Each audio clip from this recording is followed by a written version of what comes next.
Eagle और मछली। तूफान की चुनौती नदी की घाटी में एक सुनहरी शाम थी। ऊंचे आसमान में एक शक्तिशाली सुनहरा ईगल अपने पंख फैलाए शांति से उड़ रहा था।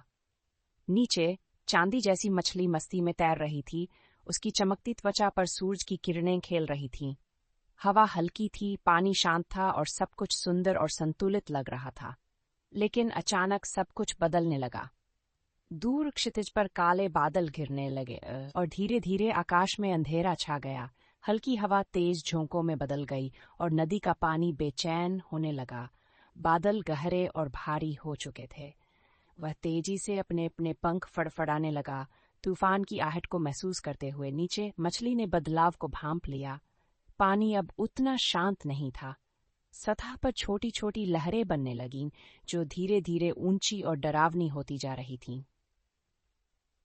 कुछ गलत होने वाला है, मछली ने सोचा, लेकिन वह नहीं जानती थी कि असली परीक्षा अभी बाकी थी।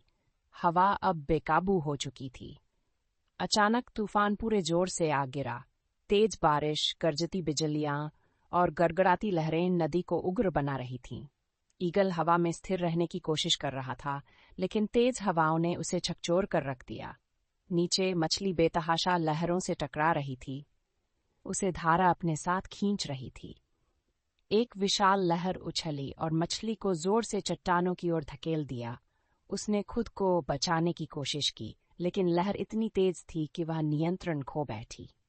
उसी समय हवा के एक भयंकर झोंके ने ईगल को संतुलन से बाहर कर दिया। वह जोर से लड़खड़ाया और लगभग पानी में गिर ही पड़ा।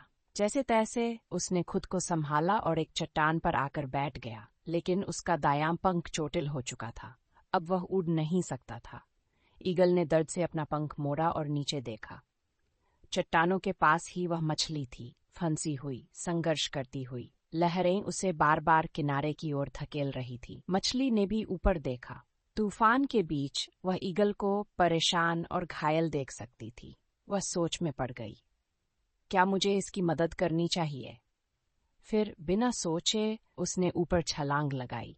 उसका चांदी जैसा शरीर हवा में चमका और जब वह नीचे गिरी तो पानी की एक तेज धार ईगल के पंख पर जा पड़ी। ठंडे पानी की छुअन से उसे राहत महसूस होने चकित होकर मछली की ओर देखा। तुम मेरी मदद क्यों कर रही हो? उसने पूछा। मछली मुस्कुराई, क्योंकि बुद्धिमानी सिर्फ भागने में नहीं होती, ये जानना भी जरूरी होता है कि कब किसी की मदद करनी चाहिए।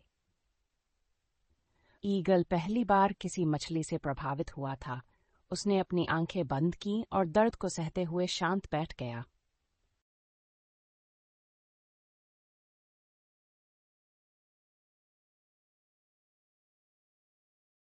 धीरे धीरे तूफान थमने लगा।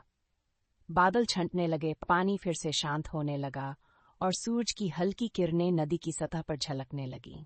मछली ने राहत की सांस ली। वह अब फिर से खुलकर तैर सकती थी। ईगल ने धीरे से अपने पंखों को खोला और उन्हें हिलाने की कोशिश की। चोट अब उतनी गंभीर नहीं थी। उसने अपनी नजरें नीचे की और मछली की ओर सम्मान में सिर झुका दिया। मछली ने खुशी से उछलकर एक आखिरी छलांग लगाई, जैसे वह विदाई दे रही हो। फिर ईगल ने अपने शक्तिशाली पंख फैलाए और हवा में उड़ चला, पहले से और भी मजबूत और भी समझदार।